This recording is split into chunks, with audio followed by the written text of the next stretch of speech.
यहाँ बैठे मेरे प्यारे कुछ बच्चों, आदरणीय निदेशक चंद्र चारू त्रिपाठी जी।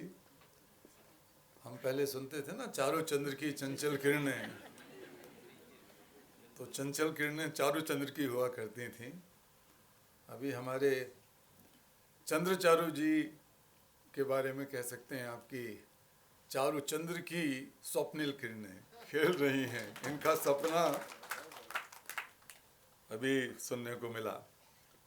मंच पर बैठे सभी व्यक्ति, श्रोताओं में बैठे प्रबुद्धजन, बहनों भाइयों, यहाँ मैं बहुत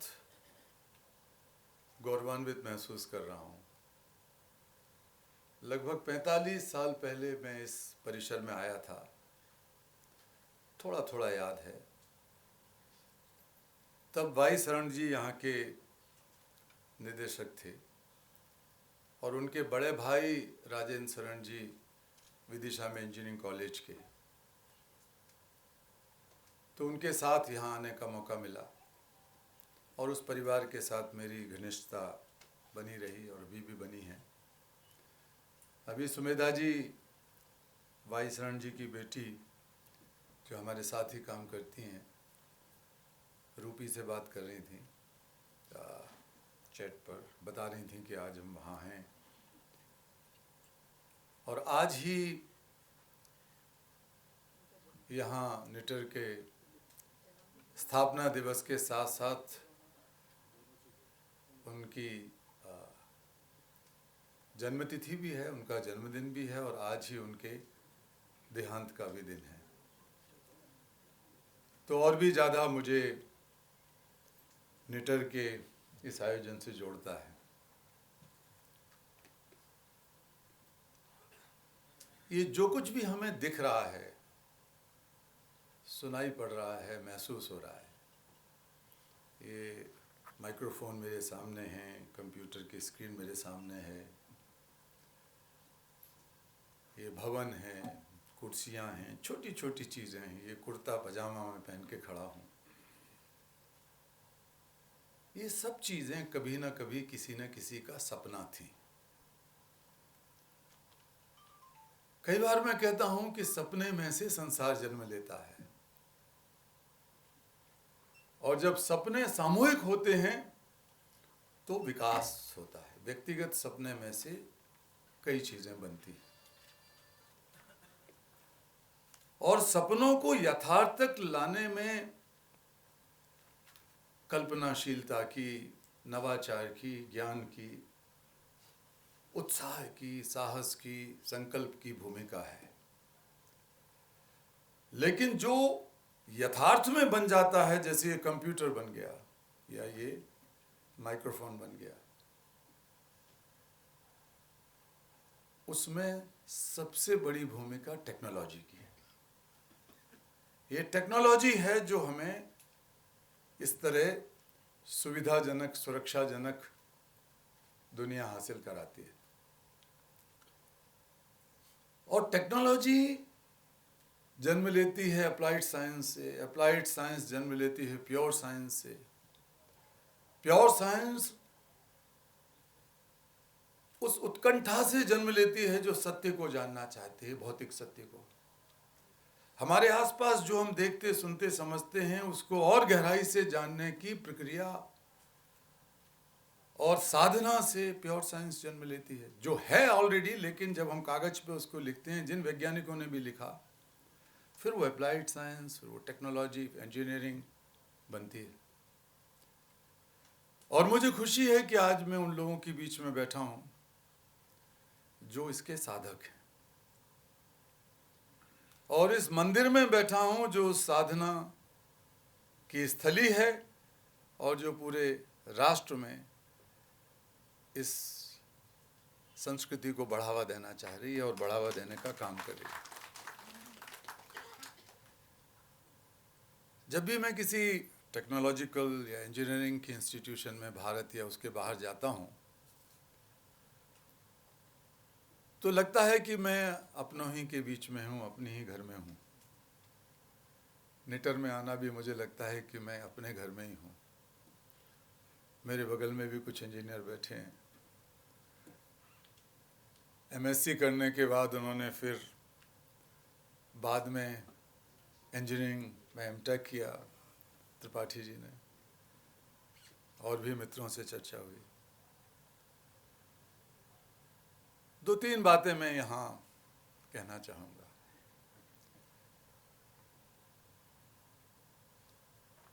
विकास की बात अभी कही गई।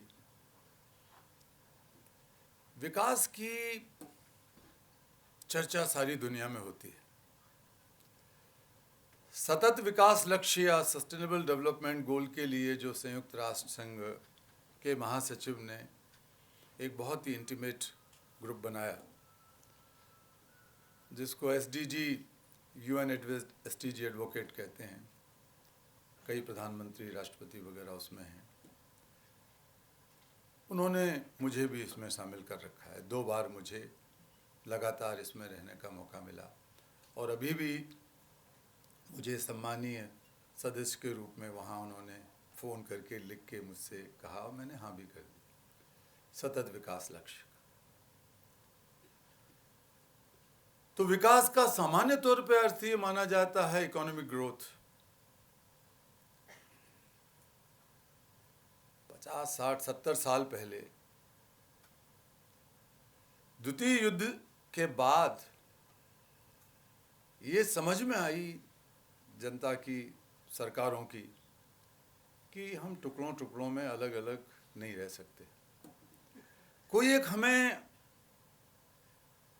ऐसा मंच बनाना पड़ेगा जहां थोड़ी बहुत जिम्मेवारी और जवाबदेही थोड़ी बहुत एक दूसरे देशों के प्रति हो, ताकि युद्ध और विनाश को रोका जा सके या कहीं ना कहीं नियंत्रित किया जा सके।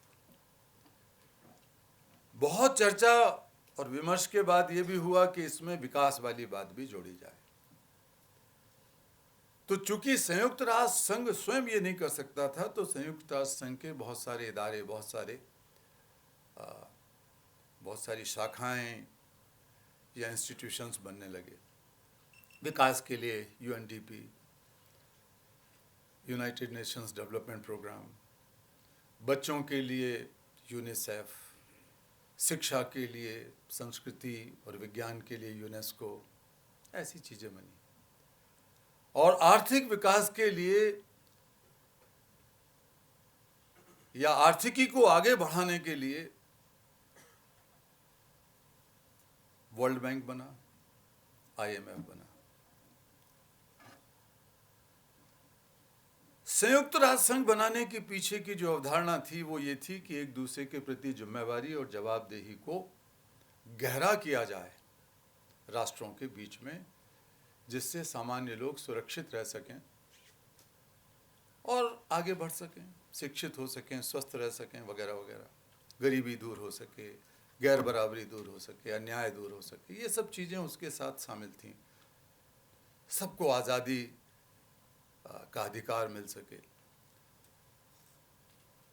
तो फिर यूएन के बहुत सारे प्रोटोकॉल्स बने, बहुत सारे कानून कायदे बने, मानवाधिकार का घोषणा पत्र बना, ऐसा चलता रहा। लेकिन धीरे धीरे मैं, चूंकि उनमें से बहुत सारी समितियों का 20, 30, 25 साल, 40 साल से कहीं ना कहीं जुड़ा रहा हूँ, और अब जो सर्वोच्च कुछ समितियाँ हैं, जैसे मैंने एक का नाम लिया, उसमें जो सीधा महासचिव यूएन के करते हैं, उनके साथ ये होता है। लेकिन मेरा अपना अनुभव ये रहा कि एक तरफ जो यूएन का आइडिया था, आइडिया ऑफ यूनाइटेड नेशंस, जिसके पीछे जो बात मैंने अभी कही ये थी, और दूसरी तरफ वर्ल्ड बैंक था। वर्ल्ड बैंक लगातार शक्तिशाली होता गया, उसका अपना एक विचार दर्शन निकला जो आगे बढ़ता चला गया। उसमें बहुत सारे इकोनॉमिस्ट अर्थशास्त्री थे, और अर्थशास्त्रियों में उस तरह के लोग थे जो ये चाहते थे कि भौतिक विकास के बगैर बाकी विकास नहीं हो सकता, और भौतिक विकास आर्थिकी के बगैर नहीं हो सकता, और आर्थिकी लेन देन कि मैंने, बैंक तो बैंक है, आप कितना दे रहे हो उसके बदले में आप कितना कमा रहे हो, यही तो उसके पीछे का मंतव्य था. So idea behind the United Nations and the idea behind world bank and IMF, वो लगता है अलग अलग चले गए. हालांकि वो संयुक्त राष्ट्र संघ के हिस्से हैं, लेकिन उनका दर्शन इतना प्रभावशाली हो गया कि हम उसके बगैर अब सोच नहीं पाते. हमारी संस्कृति, हमारे समाज, हमारी जिंदगी जीने के तरीके, हमारे विचारों, हमारे कर्मों, हमारे चरित्र में इतना गहरा घुस गया ये लेन देन मोल भाव वाली चीज, नफा नुकसान का विचार, क्योंकि ये मनुष्य के अंदर कहीं ना कहीं प्रवृत्ति का हिस्सा था. उसको बहुत बड़ा आधार मिल गया, वैचारिक आधार मिल गया, तार्किक आधार मिल गया, सामाजिक आधार मिल गया वर्ल्ड बैंक के विचार के कारण. और उसके चलने से हम देख रहे हैं कि इतना ज्यादा ये विचार ताकतवर हो गया कि अतिवादी हो गया. कई बार मैं कहता हूं कि हमारी सबसे बड़ी समस्या दुनिया की इस वक्त ये है कि हम हर चीज में अतिवादी होते जा रहे हैं. हमारा एग्रेशन हमारी पारिवारिक जिंदगी में बढ़ रहा है, हमारा एग्रेशन हमारी विचारधाराओं में बढ़ रहा है, हमारा एग्रेशन व्यवस्थाओं में बढ़ रहा है, हमारा एग्रेशन हमारे धर्म, पंथ और मतों के परिपालन में या उसके फॉलोइंग में बढ़ रहा है. हर जगह आर्थिकी में भी यही हालत है कि हम जब तक ये ना देख लें, अब तो हम अपनी जिंदगियों में देखें, झांक के जरा सा, अपने भाई बहनों के रिश्तों में झांक के देखें, बाप बेटे के रिश्तों में झांक के देखें कि हम कितना समय उनके साथ खर्च करेंगे तो बदले में कितना मिलेगा, क्या मिलेगा. हम मुस्कुराएंगे तो क्या मिलेगा, हाथ कैसे मिलाएंगे तो बदले में क्या मिलेगा. अब इस तरह के इंस्टीट्यूशंस फल फूल रहे हैं बॉडी लैंग्वेज और डेवलपमेंट के नाम पर, सेल्फ डेवलपमेंट. आप जाएंगे तो कैसे मुस्कुराएंगे. इतना नकलीपन हमारी जिंदगियों में घोला जा रहा है, क्योंकि उस नकलीपन से आपको फायदा मिलेगा. सरल रहेंगे, सहज रहेंगे, सीधे रहेंगे तो मुश्किल है. अपनी भावनाओं को छुपाकर और एक नकली भावना पैदा करें ताकि आप जहां बैठे वहां से फायदा उठा सकें.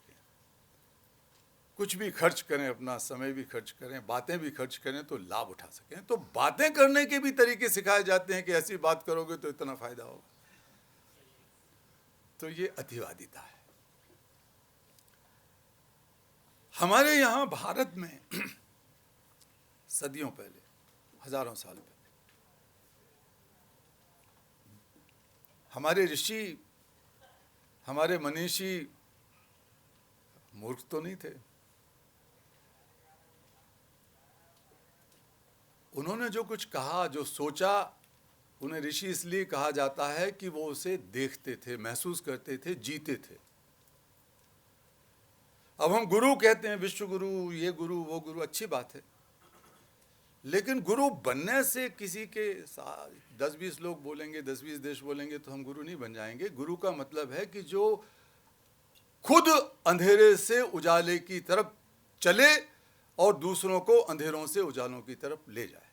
साथ साथ हमारे बीच में बड़े साहित्यकार बैठे हैं, आलोचक भी हैं, बड़े प्रसिद्ध डॉक्टर विजय बहादुर सिंह जी. वो सिर हिला रहे हैं तो इसका मतलब मैं ठीक ही कह रहा हूँ. तो हमारे ऋषियों ने क्या कहा, क्या देखा उसे और कैसे उसको आगे ले गए. विकास के 3 आयाम हमारे शास्त्रों में से और उससे पहले हमारे वैदिक साहित्य में से निकलते हैं, वेदों से, उपनिषदों से. अगर गहराई से हम जाए, खासकर वेद में से, ऋग्वेद में से. तो पहला आयाम है अपना व्यक्तिक विकास. उसे व्यष्टि और समष्टि की तरह देखा गया कि समष्टिगत क्या होगा और व्यक्तिगत क्या होगा. तो व्यक्तिगत विकास के लिए योग का रास्ता, आध्यात्म का रास्ता और कई चीजें. वो योग वो सिर्फ एक्सरसाइज करना या सांस को फुलाना, पेट को निकालना नहीं होता, वो वहाँ तक जाएगा, समाधि तक।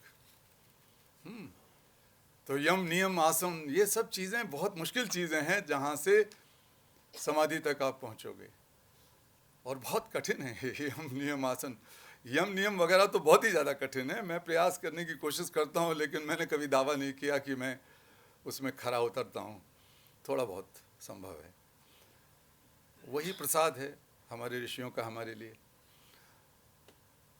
तो वैयक्तिक विकास, और व्यक्ति केवल मन नहीं है, व्यक्ति केवल शरीर नहीं है, व्यक्ति आत्मा भी है। तो उन सबका विकास साथ साथ हो। तो मन के विकास के लिए अलग तरीके खोजे गए, शरीर के विकास के लिए अलग तरीके खोजे गए, और आत्मिक विकास के लिए अलग तरीके खोजे गए जो हमें उपलब्ध हैं। ये मेरा व्यक्तिगत विकास है, सभी का, मेरा व्यक्तियों का। फिर चूंकि हम सामाजिक प्राणी हैं, सब लोग जानते हैं समाजशास्त्र में पहला पाठ है कि मनुष्य सामाजिक प्राणी है। तो सामूहिक विकास, तो हमारे आसपास जो कुछ है उसका भी विकास होगा, तब तो हमारा विकास होगा। पड़ोस में आग लगी है और आप सोचो कि मेरा मकान हमेशा सुरक्षित रहेगा, तो नहीं रहेगा। पड़ोस में प्लेग फैली है, अभी तो देख लिया ना सबने कोरोना के दौरान। कोरोना में आप कितना ही अपने आप को बचा लो, लेकिन अगर कहीं भी सड़क पर, रास्ते में 6 फुट की दूरी, मास्क है जरूरी। तो ये इतना डर था, और सच्चाई भी थी। ये डर क्या था कि हमको अगर स्वास्थ्य भी चाहिए तो सामूहिक स्वास्थ्य चाहिए, सुरक्षा भी होगी तो हमारी सामूहिक सुरक्षा होगी। सब जानते हैं कि जिन इलाकों में 1-2 बार चोरी हो गई तो पूरा भय व्याप्त हो जाता है। पड़ोस में कहीं चोरी हो जाए तो सब लोग सोचते हैं कि अब हमारा नंबर है। पुलिस भी ध्यान रखती है, सीसीटीवी कैमरे लगाती है कि इस लोकेलिटी में चोरी की संभावनाएं बढ़ रही। तो सामूहिक सुरक्षा उसका हिस्सा है। तो सामूहिक विकास हमारे लिए जरूरी है। जैसे शिक्षा है, सामूहिक विकास का है मार्ग, स्वास्थ्य है, सुरक्षा है। फिर तीसरा जो बड़ा है वो है सार्वभौमिक विकास, यूनिवर्सल डेवलपमेंट। अब कितने साल पहले सोचा गया ये बात, हजारों साल पहले, कि अगर एक समूह विकास कर ले या और बड़े पैमाने पर कोई देश, कोई राष्ट्र विकास कर ले, तो वो विकास नहीं होगा। दुनिया में सबका विकास जब होगा तब आपका विकास होगा, और आपका विकास होगा तो सबका विकास होगा। भारत विकसित देश बनता है तो समझ लो दुनिया की छठवां हिस्सा, लगभग छठवां हिस्सा विकसित हो गया। हम सुरक्षित हो गए, हम स्वस्थ हो गए, हम शिक्षित हो गए, हम ईमानदार हो गए। ईमानदार हो गए पे मैं जोर दे रहा हूं। मन, वचन और कर्म से अगर हम एक हो गए, 1 अरब 40 करोड़ के लगभग लोग, 140 करोड़ लोग, तो समझ लो दुनिया की 6वीं आबादी ईमानदार हो गई, भली हो गई। तो हमारी भूमिका बहुत ज़्यादा है भारत की इस दिशा में। तो विकास की अवधारणा जो हमारे ऋषियों ने दी, उसमें भी हमारी भूमिका बहुत ज़्यादा है। अब एक छोटा सा वाक्यांश है वेद का, यजुर्वेद का है संभवतः। जुहोत प्रच तिष्ठति, इसका अर्थ है यज्ञ करिए और विकसित होइए, आगे बढ़िए। यज्ञ करते हुए आगे बढ़िए। यज्ञ आगे बढ़ाने का मार्ग है, और इसीलिए हमें ऋग्वेद के पहले मंत्र में ऋषि ने कहा, अग्निमीड़े पुरोहितम यज्ञस्व देव मृत्युजम होतारम रत्न धातमम। वैदिक संस्कृत के कई अर्थ हैं, प्रतीकात्मक भी हैं, बहुत सारे कर्मकांड में परिवर्तित कर देते हैं कुछ लोग, विदेशी लोगों ने उसे इतिहास का हिस्सा बना दिया, वगैरह वगैरह वगैरह। लेकिन जो तात्विक अर्थ हैं और प्रतीकात्मक मिले हुए अर्थ हैं, उनमें अगर इस मंत्र को, पहले मंत्र को हम समझें, तो जो समाज का, संसार का विकास चाहते हैं, भलाई चाहते हैं, पुरोहित, वो पंडित नहीं है, केवल पंडित होने से, सो कॉल्ड नाम, जातिगत नाम, पंडित हो जाने से कोई पुरोहित नहीं होता। कोई भी पुरोहित हो सकता है। अभी हम घुस रहे थे अंदर तो हमें बहुत सारे मजदूर भाई बहन खड़े हुए मिले जो इस पीछे वाले भवन को बना रहे हैं। तो मैं मिला उनसे, मैंने उनसे कहा कि जो काम आप कर रहे हो, आपकी बनाई हुई एक एक ईंट राष्ट्र का निर्माण कर रही है। आप पुरोहित हैं एक तरीके से, वही तो पुरोहित हैं। आप लोग जो बैठे हैं अपने अपने तरीके से सब पुरोहित हैं, बशर्ते कि आपका इंटेंट, आपका इंटेंशन और आपका आचरण हित हो हमारे राष्ट्र का, हमारे समाज का। मैं पुर को इस समय राष्ट्र कह रहा हूं थोड़ी देर के लिए। तो एक तो पुरोहित है उसमें, दूसरा है ऋत्विज और तीसरा होता है। हर यज्ञ में ये हैं। वो फिर अग्नि का आवाहन करते हैं, अग्नि को प्रज्वलित करते हैं। तो इस साधारण अर्थ इसका ये है बोलचाल की भाषा में कि जो राष्ट्र के हित में, समाज के हित में अगुआ हैं, आगे बढ़ना चाहते हैं, अपने आप तक को आहूत करने के लिए तैयार हैं। जब हम यज्ञ में आहुति डालते हैं तो आहुति डालने के बाद कहते हैं अयम तैध इद्म आत्मा, और अंत में कहते हैं इदन्नमम।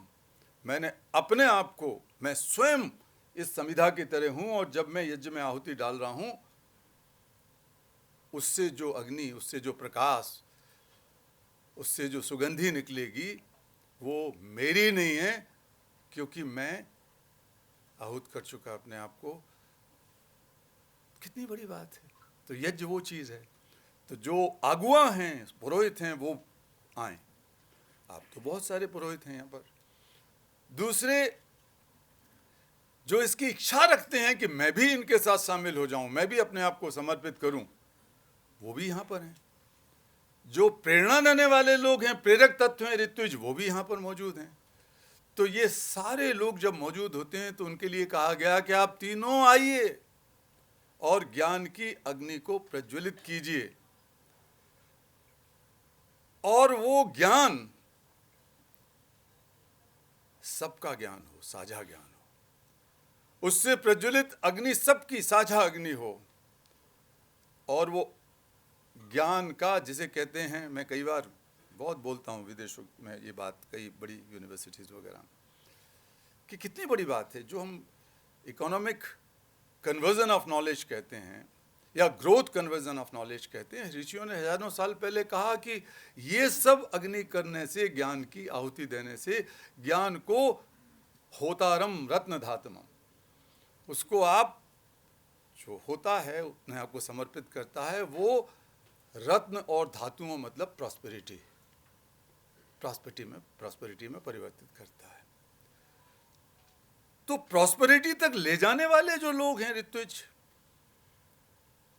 होता, आगे बढ़ के आहुत देने वाले, मंत्र पढ़ने वाले पुरोहित, ये बेसिकली टीचर्स हैं, सोसाइटी में लगे हुए लोग हैं। इंजीनियर्स जरूर हैं उसमें, इंजीनियर्स जरूर हैं। तो जो निटर के लोग हैं, वो कौन कौन ऐसा महसूस करते हैं कि उनमें से कोई ना कोई इसमें शामिल है इन चीज़ों में। ज्ञान को सबकी भलाई या सबके, जिसे कहते हैं कि इंक्लूसिव डेवलपमेंट या इंक्लूसिव ग्रोथ, या जैसे कह सकते हैं कि ये जो प्रॉस्पेरिटी है वो कलेक्टिव प्रॉस्पेरिटी, उसको सबको भलाई हो, सबका फायदा हो, ये आप लोग सोच सकते हैं टेक्नोलॉजी और ज्ञान के माध्यम से, क्योंकि जो उसका अप्लाइड, जो प्रैक्टिकल स्वरूप है ज्ञान का, वही तो टेक्नोलॉजी है। तो इंजीनियर्स का, टेक्नोलॉजिस्ट का बहुत बड़ा इसमें भाग है कि हम किस तरीके से सोचें। अपनी तरक्की, समूहों की तरक्की और विश्व की तरक्की वो शब्दों से नहीं होती है, वो तो कर्मों से ही होगी, वो तो करने से ही होगी। और जितना हम उसमें समर्पित भाव से करेंगे कर्म अपने आचरण के माध्यम से, तो उतना वो आगे बढ़ेगा। मैं ऐसा सोचता हूँ कि अगर पाकिस्तान का विनाश हो जाए तो भारत विकसित कैसे होगा, बांग्लादेश का विनाश हो जाए तो भारत विकसित कैसे होगा, दुनिया भर का विनाश हो जाए तो अमेरिका अगर समझती है, अमेरिका के राष्ट्रपति समझते हैं कि उनका विकास हो जाएगा, तो कैसे होगा?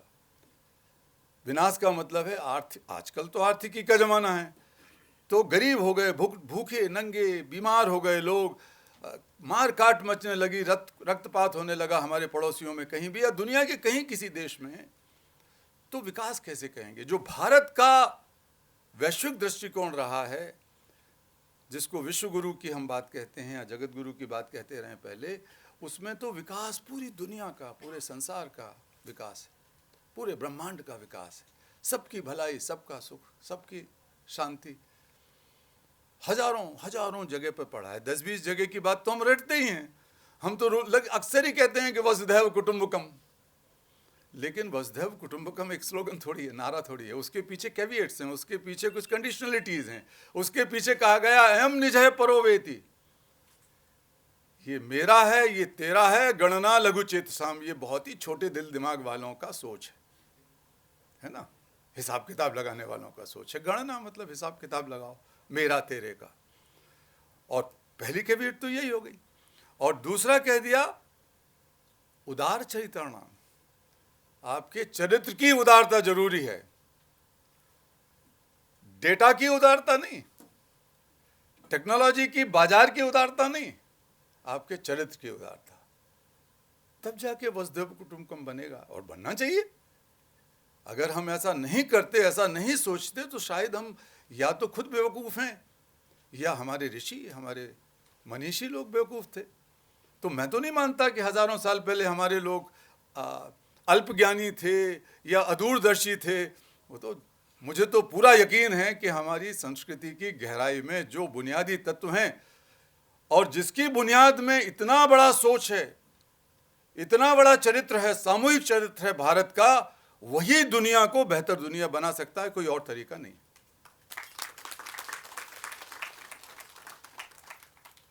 तो आप लोगों की जिम्मेवारी बहुत बहुत ज़्यादा है, हम सब की जिम्मेवारी ज़्यादा है। भारतीय होने के नाते मैं हमेशा ये चिंतन ही नहीं करता, मैं तो एक नैतिक दायित्व महसूस करता हूँ। और ये नैतिक दायित्व का मेरा जो भाव है वो एक नैतिक, एक जिसे कहते हैं मॉरल अकाउंटेबिलिटी की तरफ ले जाता है। अगर मैं वेद का, हमारे घर में, मैं तो बहुत इंजीनियरिंग कॉलेज के ज़माने में आने से पहले भी मैंने सोचा कि संस्कृत पढ़ना चाहिए भैया, संस्कृत नहीं पढ़ेंगे तो हम अपने ग्रंथों को नहीं समझ पाएंगे। तो संस्कृत पढ़नी शुरू की, कई साल तक संस्कृत पढ़ी। और जो ये भारतीय विद्या भवन मुंबई है, उसका जो सबसे बड़ा शास्त्री के समकक्ष एक डिग्री होती है संस्कृत भाषा कोविद, वो मैंने हासिल करी। तो इसलिए कि मैं इच्छुक था कि मैं समझ जाऊं उन अर्थों को कि कोई मुझे उल्टे सीधे अर्थ ना समझा सके, ताकि मैं अपनी जब शादी कराऊं तो दो पंडित आपस में शादी ना कर लें, क्योंकि जो वो कस्में खाते हैं आपस में, वो तो ऐसे ही खाते हैं कि हम तो अब पूरे जीवन आपके साथ, एक सप्तपदी में हम चल रहे हैं साथ साथ, और कस्में कौन खा रहा है? कौन खा रहा है? आप में से कितने लोगों की अपनी शादी हुई और कितनी शादियों में पंडितों ने आपस में शादी कर ली? अभी तो बहुत लड़ाई के बाद कानूनी तौर पे अधिकार मिला कि आप समलैंगिक शादी करा लीजिए। 2 पंडित तो पुरुष ही होते थे ज़्यादातर, अब तो इक्की दुक्की महिलाएं आ गई।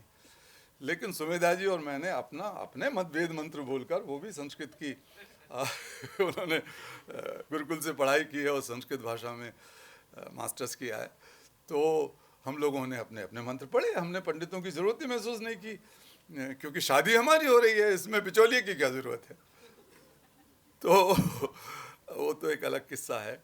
लेकिन कहने का तात्पर्य ये है कि जब हम ये करते हैं, पढ़ते हैं, किताब हाथ में लेते हैं और उस पर भरोसा करते हैं, उसको प्रेम करते हैं, केवल पूजते नहीं है कि एक जगह रख ली और पूज दी और उसकी जय जयकार करते रहे। अगर उसकी किताब की पूजा क्या है, वेदों की, उपनिषदों की, शास्त्रों की, गीता की, रामायण की पूजा क्या है? वो पूजा है कि उसको पढ़िए ढंग से, समझिए ढंग से और आचरण में लाइए जितना ला सकें। सब तो, सारी चीज़ें तो आचरण में नहीं आएंगी ईमानदारी से कहें तो, लेकिन जितनी ला सकें उसके प्रयास तो सबको करने पड़ेंगे। तो जब हम जितना करेंगे उतना नैतिक दायित्व का बोध बढ़ता जाएगा हमारे अंदर, वो बहुत ज़रूरी है। तो आज समाज में सबसे ज़्यादा कमी किस बात की है? A sense of moral responsibility, a sense of moral accountability, a sense of moral compass. कहाँ जाना है, उसका नैतिक दिशा सूचक कौन है, कहाँ है, ये समझ में नहीं आता तो बहुत ही गोलमाल चल रहा है संसार में। तो हमारी जिम्मेवारी है कि हम इसको आगे बढ़ाएं, विकास वाली चीज़ को, और उसमें शिक्षा का और टेक्नोलॉजी का कैसे योगदान ज़्यादा से ज़्यादा हो सके, इसको ध्यान में रखते हुए।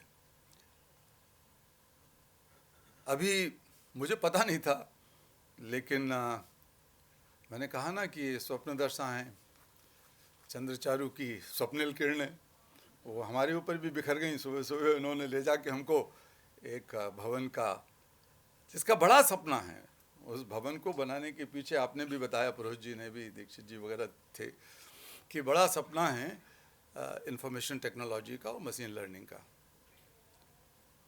तो अभी भविष्य में जब होगा तो ऊपर भी बताया उन्होंने कि यहाँ बैठेंगे लोग, 300 लोग बैठेंगे, यहाँ ट्रेनिंग्स होंगी, यहाँ बहुत बड़े सर्वर्स लगेंगे वगैरह वगैरह। तो आर्टिफिशियल इंटेलिजेंस अब हमारा नया गुरु है।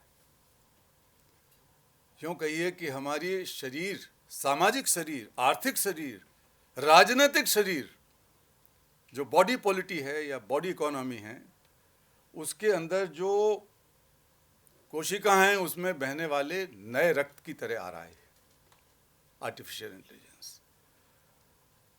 अब कहीं ना कहीं असली रक्त का अभाव होगा तो आपको नकली रक्त लाना पड़ेगा। तो इस पर भी बहुत प्रयोग दुनिया भर में बायोटेक्नोलॉजी वगैरह में हुए हैं।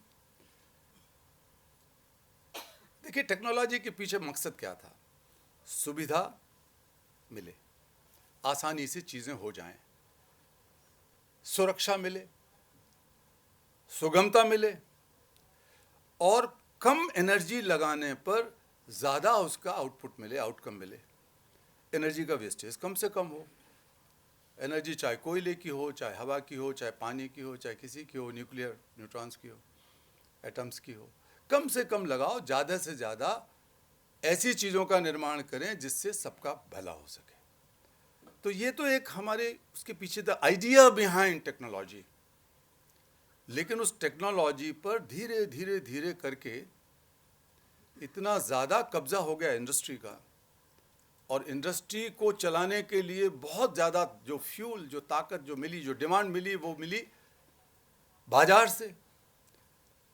और बाजार चलता है आपसे, मुझसे, उपभोक्ताओं से।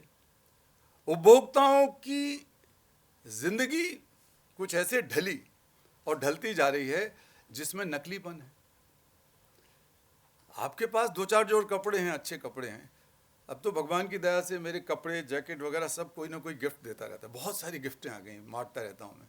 कल मैं विदिशा में था तो मुझे 20-25 जगह लोगों ने शाल पहना दिए, तो मैंने अपने भतीजे को दे दिए कि और लोगों को बांट दो विदिशा में भविष्य में। तो ये जो उपभोगवाद है, उपभोक्ता का जो दिल दिमाग है, वो कहाँ से कंट्रोल हो रहा है? वो कंट्रोल हो रहा है विज्ञापनबाजी से। विज्ञापनबाजी टेक्नोलॉजी की परम मित्र है, और टेक्नोलॉजी और एडवर्टाइजिंग एजेंसी मिलकर आपके दिमाग में ये तय करती हैं कि आपको जो चीज़ ज़रूरत नहीं है वो खरीद लाओ। आपके बच्चे जिद करेंगे, बीवियाँ जिद करेंगी, आपका जो सोशल स्टेटस है वो इसी से तय होगा कि आपके पास कितना सामान है, कितने कपड़े पहनते हो, कितने जूते पहनते हो, कितनी लिपस्टिक लगाते हो। कई बार मैं कहता हूँ कि दुनिया में अगर ये जो लिपस्टिक, पाउडर वगैरह जो सब सामान है, कॉस्मेटिक कहते हैं जिसे, अगर उसका 5वां हिस्सा भी बचा लिया जाए तो दुनिया के सारे बच्चों को पढ़ाया जा सकता है 5वें हिस्से से। तो ये क्या जरूरत है इसकी, इन सब चीज़ों की? कोई ठीक है, थोड़ा शरीर को आप सुंदर बनाइए, कोई तरीके ढूंढिए जो अच्छा है, ठीक है, लेकिन वो इतनी बड़ी इंडस्ट्री है और इतनी बड़ी डिमांड है उसकी। एक और डिमांड इतनी तेजी से बढ़ी है जिसकी शायद आप कल्पना भी नहीं कर सकते, वो है ऑनलाइन चाइल्ड सेक्सुअल अब्यूज की। जब इस देश में, हमारे सभी दुनिया में, हमारे यहाँ जो पहली बार लॉकडाउन लगा, कई जगह उन्हीं दिनों लॉकडाउन लग रहे थे कई देशों में अलग अलग तरीके से। तो हमको लगा कि लॉकडाउन के दौरान मैं खुद, मेरी पत्नी अब घर में बंद थे हम लोग, तो टेलीविज़न देखने के अलावा कोई चारा नहीं, किताब पढ़ने के चारा नहीं। अच्छा, मन इतना विचलित था, इतना कन्फ्यूज़न था, इतनी कायास था चारों तरफ कि हमें समझ नहीं आ रहा था कि हम गंभीर किताबें पढ़ने में कहाँ दिमाग लगाएं। तो ऐसी चीज़ें ढूंढो जो थोड़ी सी इस तरह की फिल्में हों जो कुछ हंसी मजाक की हों, कुछ कॉमिक्स वगैरह, इस तरह के भी छोटी छोटी हल्की फुल्की चीज़ें। लेकिन तभी ये समझ में आया कि और लोग क्या कर रहे होंगे भारत में। तो हमने भारत की एक बड़ी कंपनी और सिंगापुर की एक बड़ी कंपनी को हायर किया जो डेटा का एनालिसिस करती है कि डेटा कंजम्पशन का पैटर्न क्या है। तो आप लोग सुन के हैरान होंगे कि हमारे देश में ये गांधी का, बुद्ध का देश है, महावीर का देश है, राम का, कृष्ण का देश है, तमाम महापुरुषों के नाम में लेता चला जाऊं। इस देश में 10 दिनों के अंदर जो ये फोन पर या स्क्रीन, किसी भी तरह की स्क्रीन पर जो चीजें देखी जाती हैं, चाइल्ड पोर्न जिसे कहा जाता था, आजकल उसका ऑफिशियल नाम है चाइल्ड सेक्सुअल अब्यूज मटेरियल, बच्चों के यौनाचार संबंधी फिल्मों की डिमांड और खपत 92% ज्यादा बढ़ गई, दुगनी हो गई। उस समय ये हमारे उपराष्ट्रपति जो थे अपना आंध्र प्रदेश वाले नायडू जी, तो वेंकैया जी से मेरा अच्छा परिचय था, मित्र जैसी थी, मैं मिलता जुलता रहता था। तो वेंकैया नायडू जी से मैं मिला जाके उसी दौरान बीच में जब ये खुला लॉकडाउन, तो उनसे निवेदन किया कि आप इसमें थोड़ा सा आगे होके कुछ कीजिए, इसको ऑनलाइन डिमांड, ऑनलाइन कंजम्पशन को तो रोकने के लिए कुछ कानून अंतर्राष्ट्रीय हैं, कुछ प्रोटोकॉल्स हैं, लेकिन जो डेटा सर्विस की डिलीवरी है, जो डेटा प्रोवाइड करने वाली कंपनियां हैं दुनिया भर की, वो इतनी शक्तिशाली हैं कि कौन सा डेटा डाला जाए उसको कंट्रोल करने के लिए संसार में कोई कानून नहीं। और उसके सामने सबसे बड़ा फसाद, सबसे बड़ा जो तर्क दिया जाता है वो है अभिव्यक्ति की आज़ादी का तर्क, जो पश्चिम में तो बहुत ताकतवर है और हमारे यहाँ भी वो चल रहा है। तो जो लोग डेटा डालते हैं और जिसकी डेटे की खपत होती है, जैसे यहाँ पर मान लीजिए वोडाफोन है, एयरटेल है, AT&T है अमेरिका में, कहीं कहीं कुछ कुछ जो भी हैं, उनको कमाई कितनी होगी अगर दुगनी हो गई इस तरह की चीज़ की डिमांड की कीमत। लेकिन भारत के चरित्र का क्या होगा? ये सारा का सारा जो ऑनलाइन मटेरियल था वो बच्चों से संबंधित था कि बच्चों को नग्न अवस्था में अश्लील फिल्में बनाकर बलात्कार करती हुई लड़कियों, बलात्कार 6 साल 7 साल की बच्चियों की 3-4 लोग बलात्कार कर रहे हैं, और वो उस तरह की फिल्में बना के और उसको फैलाने का काम हुआ, और सबसे ज़्यादा डिमांड इसकी थी। Gang rape of girls and boys, और दूसरे देशों में भी ये हालत थी। जब हमने कुछ मित्रों से बात की तो उतना गहरा अध्ययन तो किसी ने नहीं कराया था, लेकिन बात यही थी। तो ये कैसे फैलाता है सब चीज़ें? टेक्नोलॉजी का इस्तेमाल करके तो फैलाया जा रहा है ये सब। तो टेक्नोलॉजी का जो दूसरा पक्ष है उसको हमें नहीं भूलना चाहिए। अभी जब सुबह हम आर्टिफिशियल इंटेलिजेंस का ये भवन जो मेरे नाम पर ही आपने कर दिया, बहुत धन्यवाद आपका। मैंने चलते चलते मैं इनसे कहा कि नाम ऊपर लिखने से तो क्या काम चलेगा, मैं तो ना राजनेता हूँ, ना मैं धर्मगुरु हूँ, ना मैं उपदेशक हूँ, फिर भी मैं एक आपका भाई हूँ, आपका मित्र हूँ। अगर नाम लिखना ही है तो अपने दिल पे लिख लो, कैलाश सत्यार्थी। तो उन्होंने कहा कि ये भी ज़रूरी है, वो भी ज़रूरी है, तो अच्छी बात है। लेकिन अभी हमारे त्रिपाठी जी अगर साधु होते, साधु मतलब वो कपड़े, वैसे कपड़े वगैरह पहन के कुछ चोगा वोगा लगा के बैठते, तो मैं उनसे कहता, मैं उनके चरण छू लेता। उन्होंने कहा कि कैलाश जी से मैं 6 साल छोटा हूँ, या 8 साल छोटा हूँ, हाँ जो भी है, लेकिन उम्र में छोटे हैं, लेकिन मैं उनके चरणों में बैठा रहता। पता है क्यों? क्योंकि उन्होंने वो जब बोल रहे थे तो एआई की बात करते हुए और एआई के इस भवन का जिक्र करते हुए उन्होंने कहा कि इसमें केवल आर्टिफिशियल इंटेलिजेंस दूसरे कारणों से नहीं होगी, बल्कि उसमें संवेदनात्मकता की होगी बात, उसमें कहा करुणा की बात भी होगी, उन्होंने कहा। तो मैं बैठा बैठा सोच रहा था कि ये सोच तो मैं रहा हूं, पर्ची पे ये लिख रहे हैं।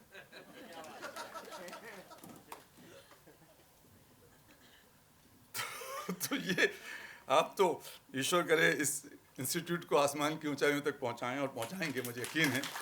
और आपके सब साथी मिलकर करेंगे ये काम, अकेला तो नहीं करता। स्वप्नदर्शा होता है, कोई संकल्प के साथ आगे बढ़ता है पुरोहित, तो बाकी लोग फिर ऋत्विज होता है उस यज्ञ में शामिल होते हैं और करते हैं। तो ये तो अग्नि आपने जलाई है, लेकिन जो बात मेरे मन में चल रही थी और मैं बोलता हूँ कई बार, वो बात आपने बोली, वो लिखी हुई थी आपकी पर्ची पर। तो इसको भी समझने की बात है। आर्टिफिशियल इंटेलिजेंस में अनंत संभावनाएं हैं, और उन संभावनाओं का सबसे बड़ा सदुपयोग करने की बात जो मेरे मन में आती है और जो लिखी है, बोल रहे हैं सब लोग, उसके नकारात्मक पक्ष भी हैं, उसके दुष्परिणाम भी हैं, जैसे कि बेरोजगारी का बढ़ना, ये वाइट कॉलर वाली जो पूरी की पूरी जमात है, उसके ऊपर बड़ा गहरा संकट मंडरा रहा है, और सब इसे मानते हैं, एआई बनाने वाले भी मानते हैं कि ये खतरा है बहुत बड़ा। लेकिन जो उसके लाभ हैं वो साइंस के, विज्ञान के क्षेत्र में जो अनुसंधान है उसमें बहुत ज़्यादा अच्छे हो सकते हैं। चिकित्सा के क्षेत्र में जो सबसे मुश्किल, सबसे जिसे कहते हैं कि लाइलाज बीमारियां जिन्हें माना जाता है, उनके उपचार के लिए एआई बहुत बड़ा योगदान दे सकती है। ये पर्यावरण का जो सत्यानाश हो रहा है, विकास एक तरफ हो रहा है, विकास के दुष्परिणामों में पर्यावरण विनाश भी है। जो विकास की अवधारणा पर हम जी रहे हैं, वर्ल्ड बैंक के दर्शन को आगे बढ़ाते हुए, उस विकास की अवधारणा में तो बहुत ज़्यादा पूरी दुनिया ऐसी चल रही है, तो ग्लोबल वार्मिंग बढ़ रही है, और पेड़ पौधों का, पक्षियों का, जंगल का, पानी का, सबका विनाश हो रहा है, हवा का। तो आर्टिफिशियल इंटेलिजेंस के फायदे उसमें भी हैं कि कैसे हम ये जो क्लाइमेट क्राइसिस नहीं रह गया, वो क्लाइमेट इंजस्टिस हो गया है, जिसमें अमीर देशों का दबदबा बहुत है कानूनों को बनवाने में, कानूनों को रुकवाने में, इस मामले में पर्यावरण को बचाने के मामले में। तो बहुत मुश्किल है कि गरीब देश अपने ऊपर जो अत्याचार हो रहा है पर्यावरण विनाश का, उससे बच सकें, उनके लिए बहुत मुश्किल है। अमीर देश तो फिर भी कुछ ना कुछ तौर तरीके ढूंढ लेंगे, लेकिन पूरा सब सारा अफ्रीका का रीजन है, कुछ साउथ ईस्ट एशियन रीजन है, बांग्लादेश, तो ये इनको तो बहुत मुश्किल हो जाएगी अगले 20-30 सालों में। हमारे लिए भी मुश्किल हो जाएगी, हमारे भारत के भूभाग में भी मुश्किल हो जाएगी। तो आर्टिफिशियल इंटेलिजेंस उसमें मदद कर सकती है। शिक्षा के क्षेत्र में बहुत मदद कर सकती है, शिक्षा को जन जन तक पहुंचाने के लिए। लेकिन मैं इस बात का कतई समर्थक नहीं हूं कि एक शिक्षक का, एक अध्यापक का, एक गुरु का स्थान कोई भी कंप्यूटर ले। कोई कंप्यूटर नहीं ले सकता। कंप्यूटर के साथ शिक्षक खड़ा हो तब ठीक है, लेकिन आप अगर उसे, बच्चे को कंप्यूटर में झोंक देंगे तो जितना अकेलापन, जितना एकाकीपन, जितना डिप्रेशन, जितनी बीमारियां उसके अंदर होंगी, उसकी कल्पना आप अभी नहीं कर पा रहे हो। लेकिन मैं जानता हूं दुनिया के 100-150 देशों में मैं काम करता हूं और जाता हूं, मेरे ऑफिस में कार्यकर्ता हैं कई जगह, तो यूनिवर्सिटीज़ में भी अब ये चिंता का विषय है कि ये जो स्क्रीन टाइम का इम्पैक्ट है वो आपके दिमाग पर कितना पड़ रहा है, तो आपकी मानसिकता पर कितना पड़ रहा है। और इस स्क्रीन टाइम तो बढ़ता ही जा रहा है, क्योंकि आपको तो विकल्प के तौर पर चाहिए स्क्रीन। तो ये इसमें कंप्यूटर कुछ मदद कर सकता है, स्क्रीन से बचाते हुए शिक्षा को कैसे बढ़ावा दिया जाए। मैं उसके एआई के उस पहलू पे बात नहीं कर रहा हूँ जिससे बेरोजगारी का खतरा है। अभी एक कॉन्फ्रेंस हुई थी फ्रांस में, जिसमें दुनिया के कुछ देश के लोग गए, जिन्होंने चिंता भी व्यक्त की और संभावनाएं भी जताई थी। कई राष्ट्राध्यक्ष थे उस पर, हमारे प्रधानमंत्री जी भी थे। और बहुत अच्छी बातें उन लोगों ने वहाँ पर करी, लेकिन वो बातें ज़्यादातर रेगुलेट करने से थी कि एआई में कौन से रेगुलेशन लगाए जाएं ताकि कानूनी तौर पर एआई को नियंत्रित किया जा सके, क्योंकि सबको पता है कि वो एआई अनियंत्रित है। अभी तो थोड़ा बहुत नियंत्रण में है। एआई एक टूल, टेक्नोलॉजिकल टूल नहीं है। एआई खुद एक कर्ता बन गया है, परिणाम नहीं है, वो आगे चलाने वाली चीज बन गई है। आप देखिए कि न्यूक्लियर बम है कहीं पर, न्यूक्लियर बम अपने आप नहीं चल सकता, उसे एक मनुष्य चलाता है, मनुष्य की बुद्धि और विवेक चलाते हैं या कंपल्सन्स चलाते हैं, जो भी चलाता है, लेकिन वो कंट्रोल किसी और के हाथ में है। आर्टिफिशियल इंटेलिजेंस के मामले में आप भूल जाइए कि कंट्रोल आपके हाथ में है। आर्टिफिशियल इंटेलिजेंस की खुराक है बिग डेटा से, डेटा प्रोसेसिंग होकर, बिग डेटा प्रोसेसिंग होकर एल्गोरिदम बनाता है। एल्गोरिदम बनाने तक में मनुष्य का, इंजीनियर्स का हाथ है, लेकिन वो एल्गोरिदम जब बन के तैयार हो रहे हैं तो अब इस तरह की सूचनाएं मिल रही हैं कि वो एल्गोरिदम अपने नए एल्गोरिदम्स बना रहे हैं, और वो नए एल्गोरिदम उन सूचनाओं को ढूंढ निकालते हैं जो सूचनाएं टेक्निकली आपने नहीं डाली, कहीं भी किसी ने डेटा फीडिंग नहीं किया, मनुष्य ने या मनुष्य के कंप्यूटर ने। वो एल्गोरिदम वाली मशीन, जिसे मशीन लर्निंग, अभी एमएल भी लिखा हुआ है उसके ऊपर, मशीन लर्निंग, वो मशीन अपने आप में लर्न कर रही है।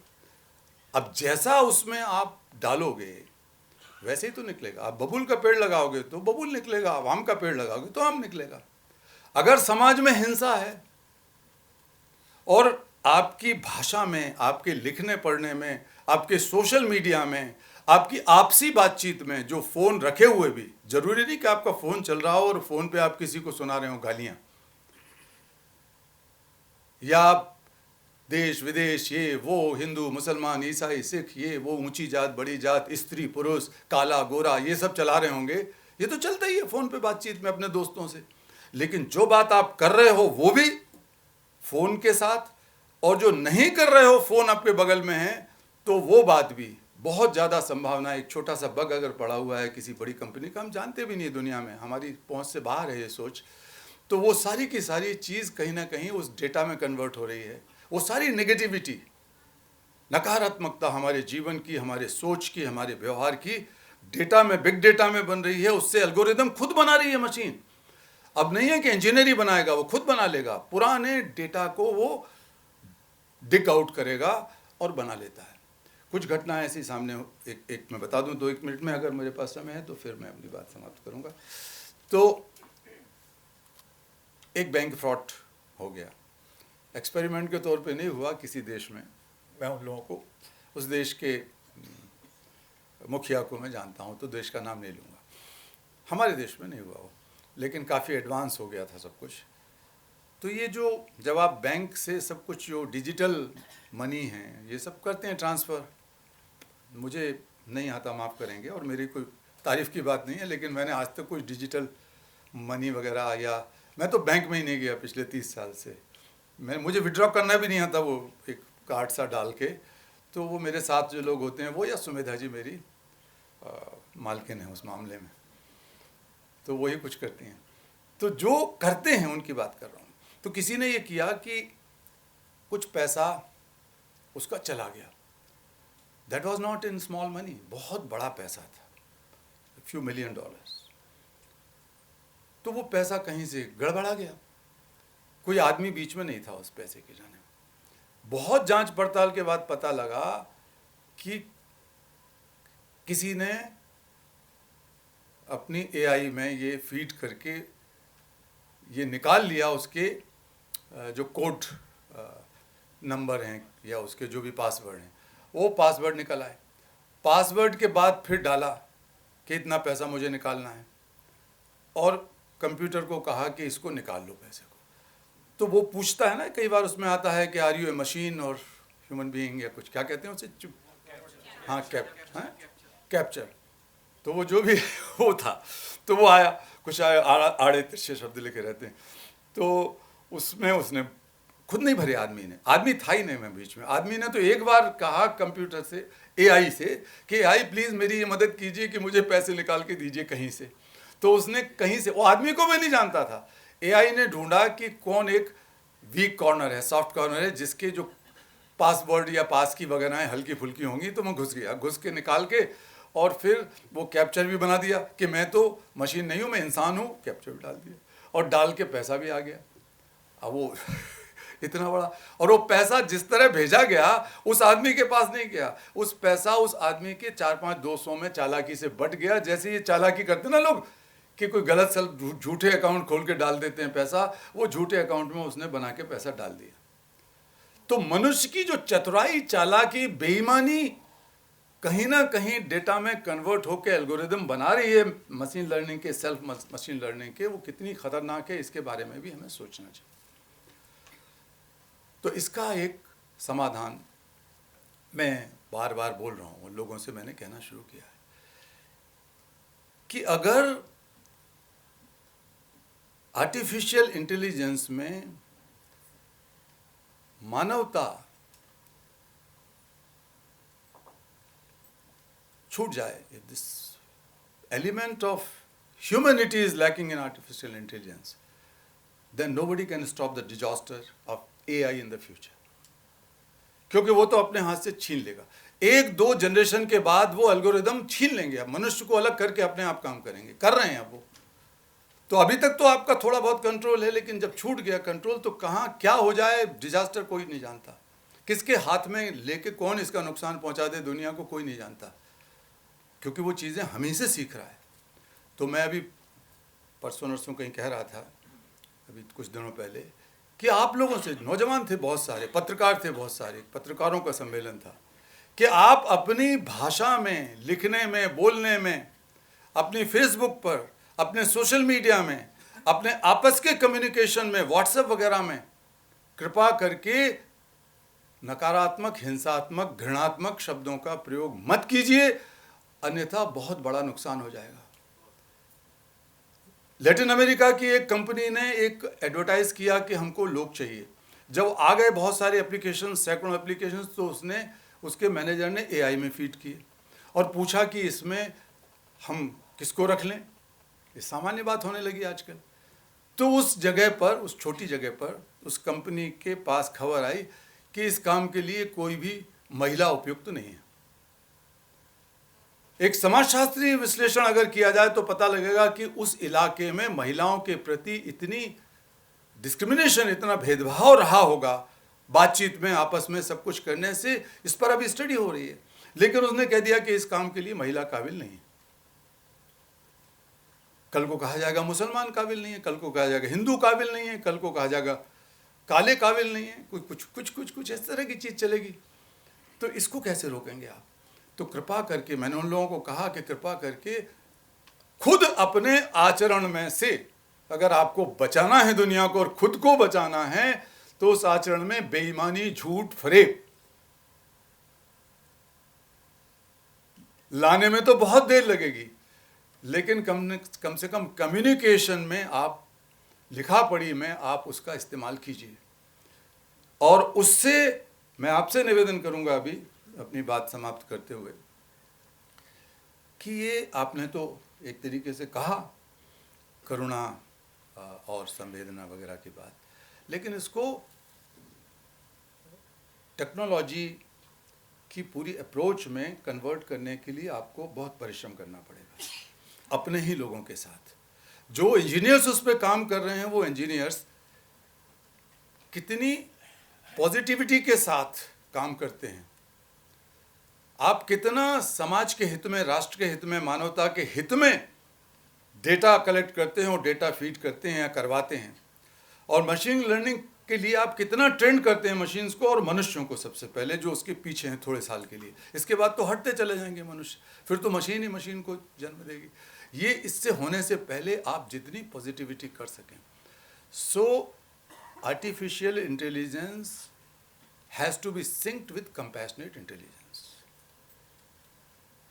करुणात्मक बुद्धि जिसमें मनुष्यता को जोड़े रखने का सामर्थ्य है, और न केवल सामर्थ्य है बल्कि अनिवार्यता है कंपैशनेट इंटेलिजेंस। उसको आप कितना फीड कर पाएंगे? जो सवाल पूछे जाएंगे, जो जवाब दिए जाएंगे, जो उसको प्रॉम्प्ट्स दिए जाएंगे एआई को, जो मशीन लर्निंग के लिए एक पूरे के पूरे प्रोग्राम तैयार होंगे, उन प्रोग्राम्स में आप मनुष्यता की भलाई की कितनी बातें सिखा पाते हैं मशीन को, ये काम अभी से आपको करना होगा। और भारत के लिए नहीं बल्कि पूरी दुनिया में आप एक आदर्श स्थापित करेंगे। अगर ये TTTI थी कभी किसी समय, आजकल निटर हो गया है, अगर निटर इसका नेतृत्व करेगा तो यही आपको विश्वगुरु बनाएगा। विश्वगुरु कैसे बनेगा व्यक्ति? सारी दुनिया में, मैं जगह जगह दुनिया के तमाम सारे टेक्नोलॉजी के MIT वगैरह में यहाँ वहाँ बात करता रहता हूँ, बुलाते हैं मुझे लोग, तो प्रिंसटन वगैरह, तो मैं उन लोगों से कहता हूँ भैया तैयारी करो कुछ कि आप how to combine artificial intelligence and the human intelligence. Human intelligence must be, वो तो कहते हैं कि ह्यूमन इंटेलिजेंस तो लगी है इसमें, इंजीनियर्स तो लगे ही हैं इसमें, लेकिन human intelligence has already led to aggressive competitive world. धक्का मारो, आगे बढ़ो एग्रेशन के साथ, सबको पीछे धकेलो। मैं फर्स्ट आऊंगा दौड़ में, मैं फर्स्ट आऊंगा गाने में, मैं फर्स्ट आऊंगी नाचने में। अपने घर में दो बहनों की अगर साथ में भेज दिया जाए नाचने के लिए, तो वो एक दूसरे से छुपाएंगी कि हम इससे ज़्यादा फर्स्ट आ जाएं। मैं फर्स्ट आऊंगी, ये सेकंड आए, थर्ड आ जाए, लेकिन मैं फर्स्ट आऊँ। ये हमारा सोच हो गया है समाज का। और ये जो मैंने कहा एग्रेसिव ट्रांजैक्शनलिज्म, लेन देन का जो एग्रेशन है, वो भी हमें देखना है। अगर ये चीज़ें होंगी तो फिर ह्यूमन इंटेलिजेंस उस दिशा में जा चुकी है ऑलरेडी।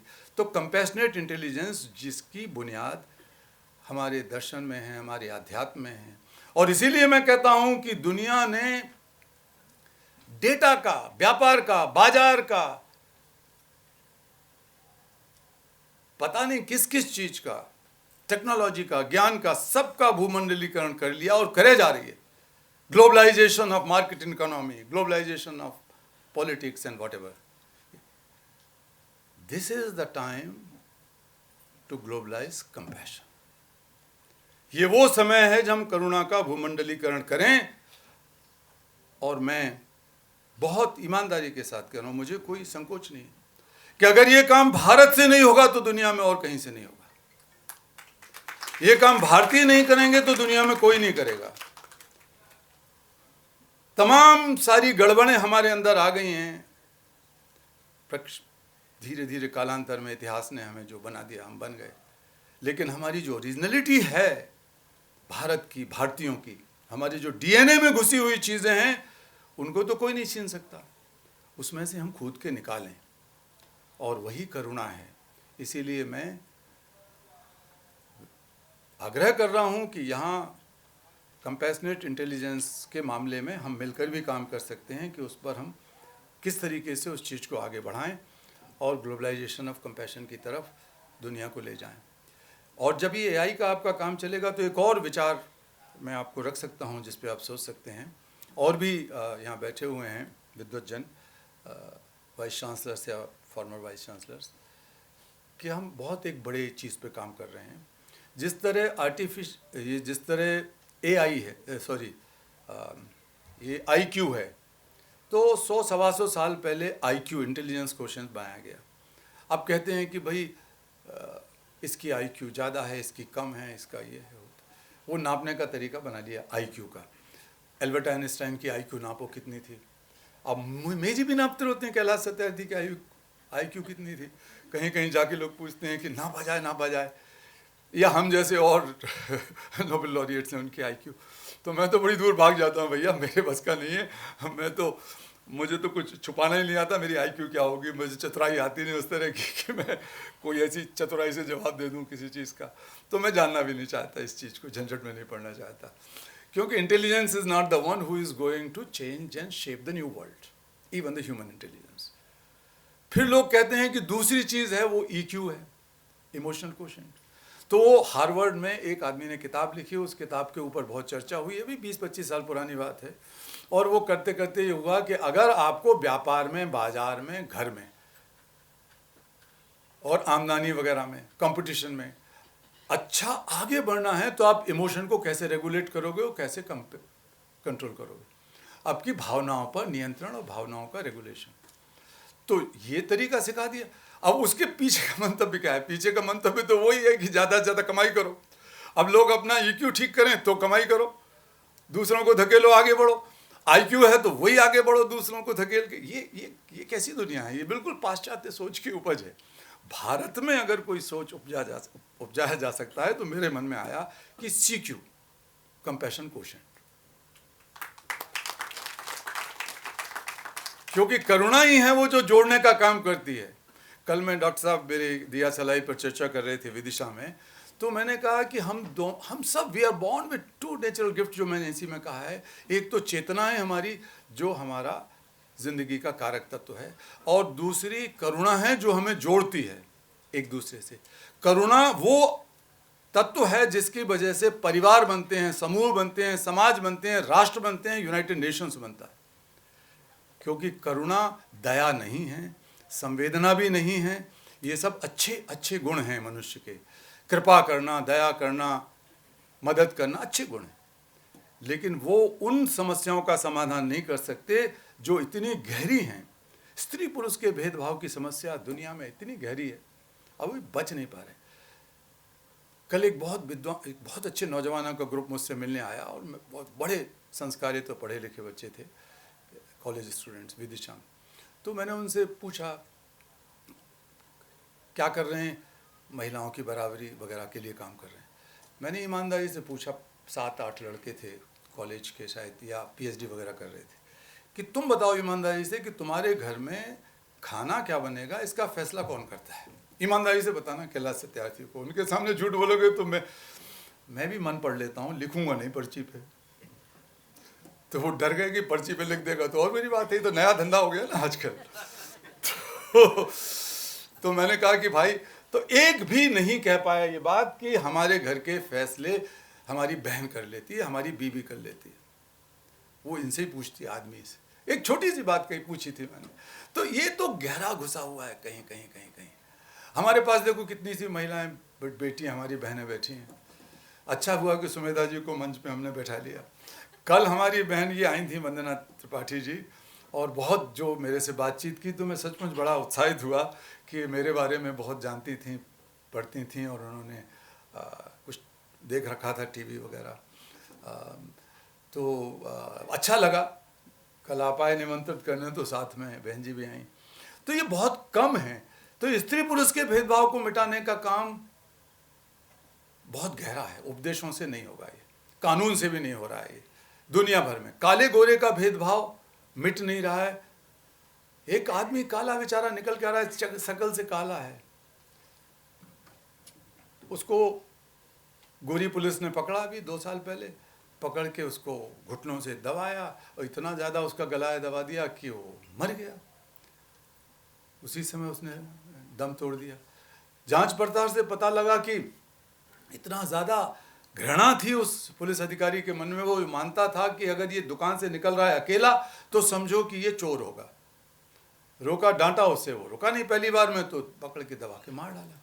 लेकिन इस घटना ने पूरे अमेरिका को नहीं बल्कि पूरी दुनिया को झकझोर दिया, और ब्लैक लाइव्स मैटर एक बहुत बड़ा आंदोलन खड़ा हो गया। लेकिन कैसे होगा? वो कानून तो अमेरिका में है, बहुत कानून है, वो तो दुनिया का ठेकेदार, थानेदार है मानवाधिकार के नाम पर अमेरिका। तो उस थानेदारी में ये सब क्यों चल रहा है भाई? तो कैसे होगा ये सब कुछ? हमारे यहाँ भी यत्र नार्यन्तु पूजन्ते रमन्ते तत्र देवता, हमारे पंडित कहते हैं नारियों की पूजा करो, पूजा करके रसोई घर में ठूंस दो, घर से शाम को काम करके आए, मेहनत करके आए, तो भी पति भी कहीं से काम करके आएगा तो पत्नी ही खाना बना के देगी। नारियन्तु पूजन्ते, तो ऐसा कैसे चलेगा? इन चीज़ों का खात्मा कैसे होगा? तो मेरे दिमाग में आया, और फिर हमने इस पर 13 यूनिवर्सिटीज़, जिसमें से कई आईवी लीग यूनिवर्सिटीज़ थी, हार्वर्ड था, ऑक्सफोर्ड था, और MIT थी, वॉशिंगटन तो आईवी लीग में नहीं आती, प्रिंसटन थी, और हमारे खड़गपुर IIT थी। इनके 20 स्कॉलर्स को हमने बुलाया, अशोका भी थे। स्कॉलर्स को बुला के हमने बात किया कि भाई ये मेरा विचार है CQ को बनाने का, और CQ में हम नाप सकते हैं the level of compassion at a given time, उसकी एबिलिटी जुड़ने की, दूसरों की तकलीफ को अपनी तरह महसूस करने की, और उस फोर्स से उस तकलीफ को दूर करने की जिद्दोजहद करना, उसके हर उपक्रम करना, ये सब चीज़ें मेजरेबल हैं एलिमेंट्स।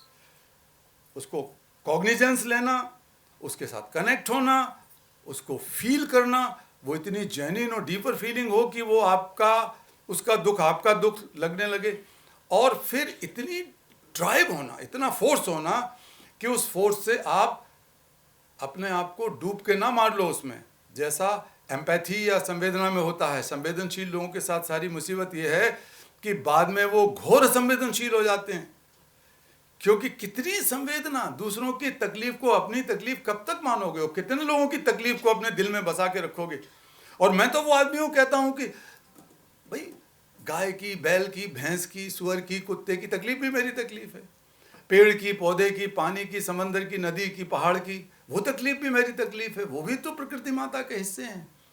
हम तो कहते हैं कि हमारे वेद में तो कहा है कि पृथ्वी तो माँ है, हम उसके पुत्र हैं, पृथ्वी माता पुत्रो हम, तो हम पुत्र हैं या पुत्रियां हैं, तो हमारा जिम्मेवारी भी तो सब। तो कितनी तकलीफ आप संजो के रखोगे, तो आपकी संवेदना आपको एक न एक दिन डिप्रेशन तक ले जा सकती है, या आप अपने मेंटल ब्लॉक खड़ा कर दोगे कि नहीं यार भाड़ में जाए, मेरे बस का नहीं है। तो जो उदासीनता है समाज में, जो अपैथी है, उसमें परिवर्तित हो जाएगी वो एम्पैथी। तो इस खतरे को भी हमने देखा गहराई से, और फिर जब कंपैशन की बात कही तो उसको किसी धर्म, किसी देश, किसी संप्रदाय, किसी चीज़ से हमने नहीं जोड़ा। मैंने बहुत सारे दुनिया के जाने माने न्यूरोलॉजिस्ट से बात करी, और उनको ये, उनसे समझा, मैंने खुद सीखा भी, और कुछ अपना कुछ फीडबैक भी दिया कि ब्रेन के किस हिस्से में संवेदनाएं जन्म लेती हैं, अलग अलग तरह के भाव जन्म लेते हैं, और कैसे रिएक्ट करती हैं वो, कैसे उतावलापन आता है नेगेटिविटी की तरफ या पॉजिटिविटी की तरफ, कैसे प्रेम होता है, कैसे खुशी होती। तो कुछ जगह ऐसी पकड़ी गई जहाँ पर ये लगता है कि आप दूसरों की तकलीफ में दुखी उतने ही होते हो जितनी आपकी तकलीफ है, और उसे दूर करने के लिए आप जुट पड़ते हो। ये जो पावर है, ये जो फोर्स है, ये कंपैशन में है और किसी मानवीय भाव में नहीं, करुणा में है।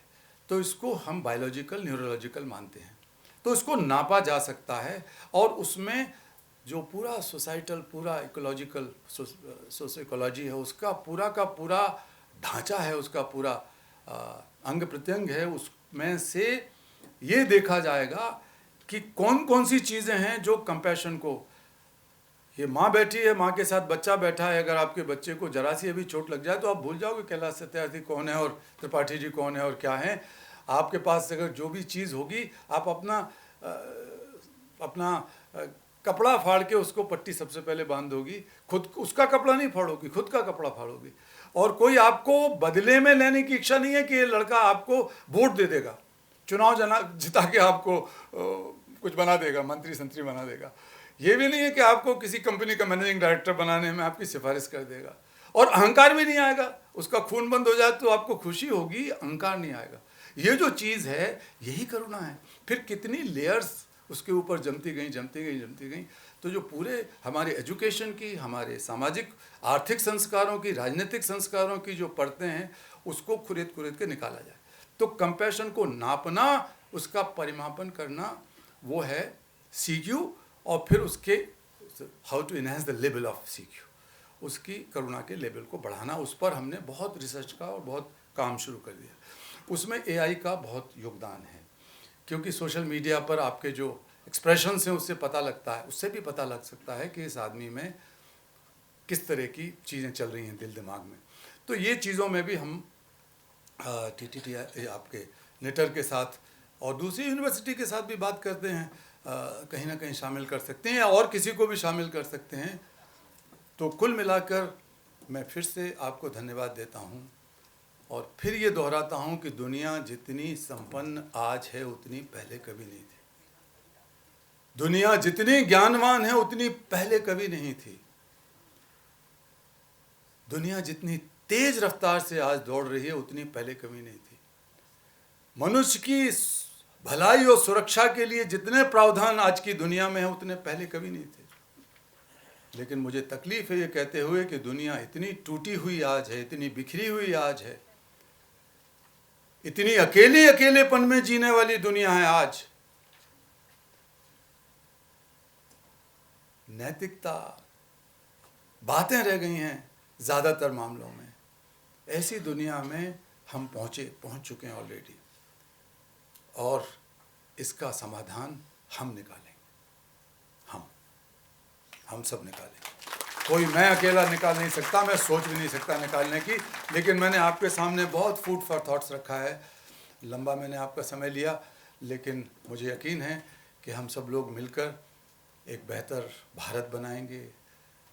हमारे राष्ट्र को ऐसा राष्ट्र बनाएंगे कि जो किसी का नुकसान ना पहुंचाए, सबकी भलाई कर सके। ऐसा राष्ट्र बनाएंगे जो उन्होंने कहा मैत्री भाव, मित्र का भाव। कल वो हमारे एक प्रोफेसर साहब कह रहे थे कि मैत्री उससे भी ज़्यादा गहरा शब्द है जो बुद्धिस्ट फिलासफी से निकलता है। मित्रता और मैत्री का फ़र्क, तो मित्रता में तो फिर भी थोड़ा बहुत लेन देन होता है, लेकिन मैत्री के भाव में नहीं होता। और वो मैत्री ले जाती है फिर विश्व बंधुत्व की तरफ। तो अब भारत को विश्व बंधुत्व और भारत को बहुत बड़ी जिम्मेवारी निभानी है कि हम सारे संसार को एक बनाएं, सारे संसार को अपने परिवार की तरह बनाएं। और परिवार के मुखिया बनने की जिम्मेवारी हमारी नहीं है, हम परिवार के हिस्से बने। लोग हमें मुखिया मानेंगे तो मान लेंगे। तो ये सब काम आपका और मेरा और हम सबका है। मैं फिर से आपको बहुत बहुत प्रणाम करता हूँ, नमन करता हूँ। बहुत बहुत धन्यवाद। आप बहुत धन्यवाद, बहुत धन्यवाद।